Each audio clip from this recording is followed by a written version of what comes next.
for another Coffee with Kilroy. So grab a beverage of your choice, have a sip, sit back, and let's page through another Avalon Hill games and parts price list. I have to admit, I'm starting to run out of these. I've kind of went through my games and pulled up some of the old ones that I have that are not duplicates, and I'm getting down to just the last few. So I don't know what I want to do for my coffee sessions. I might go to some Decision Game catalogs or Compass Games catalogs, or come up with something else. If you got a suggestion, let me know. Appreciate it. So this is a games and parts price list effective June 15th, 1987. And this is a little different. This is a fold out. So it kind of folds out that way as opposed to being, you know, more of a booklet. And as typical, you get the feedback card to try to, you know, they're trying to find out a little bit about who their customers are. And this was from Victory Games Inc. So this must have came in a Victory Games game. I don't know that I put sometimes I put a tag on here on where I got the game. Oh, this came in, this was from Second Fleet. So I got this out of the Second Fleet from Victory Games, part of the Fleet series. So that's why that was a Victory Games customer card there. And here's your order form that you filled out to buy your games. This is, you know, pre-internet, folks, because this is 1987. So I think I said that. I think this is effective June 15th, 1987. So let's start at the beginning here. We have some Avalon Hill games. We have Victory Games, of course. Here's Ambush, the, you know, very good solo game. I played a little bit of that back in the day, back in the 80s, but I do not own that game. Then you have Outdoor Survival, RuneQuest, which was role-playing, ASL, I think we all know what that is, Under Fire, and then you got your price list index. So they started off with Avalon Hill, then role-playing, Victory Games. Get a little bit closer here so you guys can see that. You know, James Bond role-playing, military simulations for Avalon Hill, fantasy and science fiction games, strategy, war games, miscellaneous micro computer games, leisure time and family games, jigsaw puzzles, Sports Illustrated games, and the like.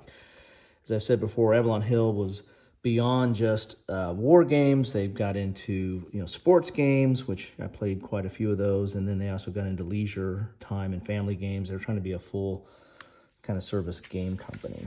So again, this is kind of weird. This is the only one I think I have of these. It's a fold out. So it folds out, then you got your general legalese here. Here's how you legalese, I say. Here's how you order and buy and all that other good stuff. And then you get into the actual games themselves. So let's pull this up here a little bit. You can see some of the games there. And they've got like some of the, if it's new, it's in this box here. They're kind of calling it out in a box here. So the standard RuneQuest, Ninja, and then the Ninja model for RuneQuest. And that's role-playing stuff. Then Heroes was a role-playing game magazine. I don't think I ever even saw a copy of that. And then, of course, here's the Victory Games role-playing, which their leader in that was the James Bond role-playing game, which I did play that. I had a friend of mine that GM'd that. It was pretty good. Then you got some Victory Games military simulations. And then the interesting thing here is they show the complexity level in the circle there. So you got Central America as a 7, Omaha Beach as a 5, France 1944 3, and Second Fleet a 4. I don't know if I'd agree with that. I think I'd put Second Fleet a little bit higher than that. But again, I wouldn't put a lot of stock into these complexity levels. I don't really know. I don't think there was a formula on how they figured those out. I think several of these, they probably just asked the designer, what do you think? How hard do you think it is? And so very, very subjective on that regard. Then you have a new here, Ambush, follow-on models, Silver Star, Move Out, Purple Heart. So those modules apparently came out around 87. And then you have, again, Civil War, Battle Hymn, Civil War, Cold War. So a lot of good titles here. Here's NATO, which was listed as a 5, $15. And I believe that's the NATO that has been re-released recently from Compass, I believe. I could be wrong there. You guys will let me know. And then the Sixth Fleet is a 5, but Second Fleet was a 4. I don't know. I think I'd put all the Fleet series as about the same, and I'd probably put those at a 7. I don't think they're. If you look at the information on the counters and look at the rules and all the optional rules, then yeah, it starts getting up into the 8 to 10 range. But just looking at the basic set of rules, I don't know, I'd put it around a 7, but I definitely wouldn't put it at a 4 or 5. But again, that's just me. Your mileage may vary. Here is Avalon Hill Fantasy. Here's the classic Dune. Look at that right there, which is appropriate timing given that the new release of the movie there. Freedom of the Galaxy, which was the version of Star Wars, and that's a reprint. I don't think Avalon Hill did the original of that. I think someone else did the original of that one. And then it folds out here, so then you get into Avalon Hill strategy games. And then you got game parts here, which I think is interesting because you've got the map boards. And this is like for ASL type stuff, so you can buy some of the map boards, you know, for $4 each there. That's a steal. And then we have new here in this regard. You have Platoon, Britannia, Knights of the Air, Patton's Best, which was a solitaire game, a tank solitaire game. There's quite a few of those out there now, today. On down here, some good stuff, just kind of paging through this. And yeah, GI Anvil of Victory as a 10. Look at that. That's a 10, and it's $30. So, and here's all the squad leader stuff kind of in gray. And the gray means items on the shaded area do not come with the game. They are accessories and are variants. So these are like expansions. So here's all the squad leader expansion boards, like map boards and scenarios and the like there. It's kind of hard to see in that gray. Miscellaneous merchandise. Hey, you get a bumper sticker. Follow me, I play squad leader. Look at that. Which of you guys have that bumper sticker? Let me know. Here's the General Magazine subscription. I'll take my little note off there to know what to put this back in. Yeah, I am that compulsive. I do put it. Try to put these back in the game I got them in, at least nowadays. Sometimes I didn't do that over time, but I try to do that now. Here's the microcomputer games. And then you get into some of the leisure games over here. And again, they have the parts, which is a little bit different. Normally they had the parts kind of separated out at the end, I think, or in its own section. So now they're kind of, with this fold out, they're kind of doing the parts at the first part of the section and then going into the games. That's a little bit different. Avalon Hill Incredible Edibles. Food Fantasy Jigsaw Puzzles. Okay, look at that. All right. And then the rest of it, how do you complete your shipping and the like there.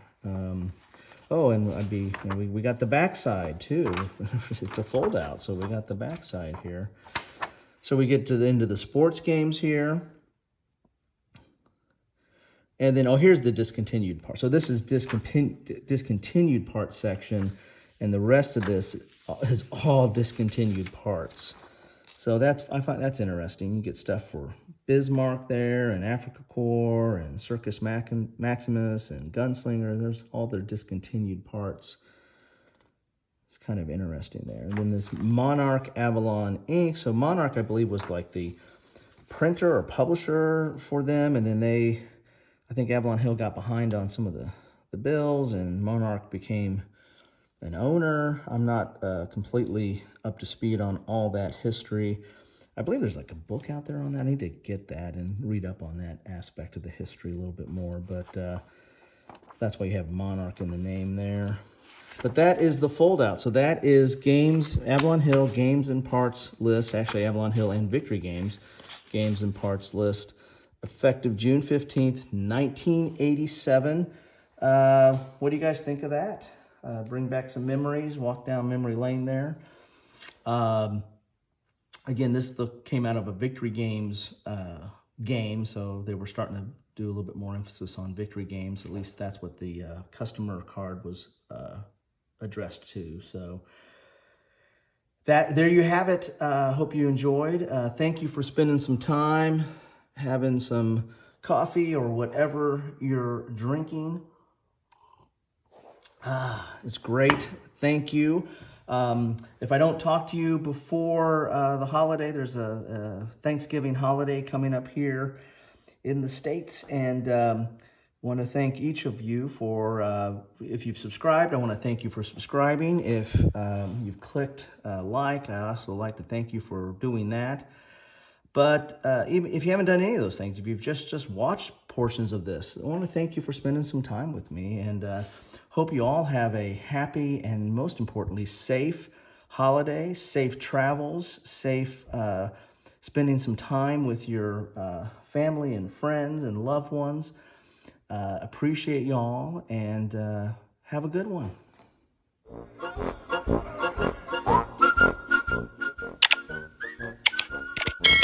Thanks for watching.